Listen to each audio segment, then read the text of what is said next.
கோவை மாவட்ட ஆட்சியர் அலுவலகத்திற்கு மீண்டும் விடுக்கப்பட்டுள்ள வெடிகுண்டு மிரட்டலால் பரபரப்பு ஏற்பட்டுள்ளது.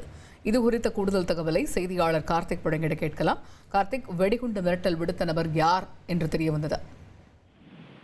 வணக்கம். கோவை மாவட்ட ஆட்சியர் அலுவலகத்துக்கு 7வது முறையாக மின்னஞ்சல் வாயிலாக வெடிகுண்டு மிரட்டல் இன்று காலை 11:30 மணிக்கு வந்தது. இதனைத் தொடர்ந்து மாவட்ட ஆட்சியர் அலுவலகத்திலிருந்து உடனடியாக மாநகர காவல் ஆணையர் அலுவலகத்துக்கு இது குறித்தான தகவல் கொடுக்கப்பட்டது. தகவலை அடுத்து வெடிகுண்டு தடுப்பு பிரிவு போலீசார் மோப்பநாயுடன் மாவட்ட ஆட்சியர் வளாகத்தில் இருக்கக்கூடிய அனைத்து வளாகங்களிலும் மற்றும் வாகனங்கள் நிறுத்தக்கூடிய இடங்களிலும் சோதனையில் ஈடுபட்டார்கள். சோதனையில் மிரட்டல் புரளி என தெரிய வந்திருக்கு.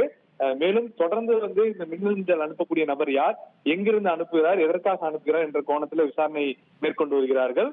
கடந்த ஒரு 2 மாதமாகவே தொடர்ச்சியாக கோவை மாவட்டத்தில் மாவட்ட ஆட்சியர் அலுவலகம் சரி, நீதிமன்றம் உள்ளிட்ட பல்வேறு பகுதிகளுக்கும் இந்த வகை வெடிகுண்டு மிரட்டல் வந்து கொண்டிருக்கிறது. இதை அனுப்பக்கூடிய நபர் யார் என்ற கோணத்தில் போலீசார் விசாரணை மேற்கொண்டு வருகிறார்கள். தகவல்களுக்கு நன்றி கார்த்திக். இனி செல்லும் இடமெல்லாம் செய்தி.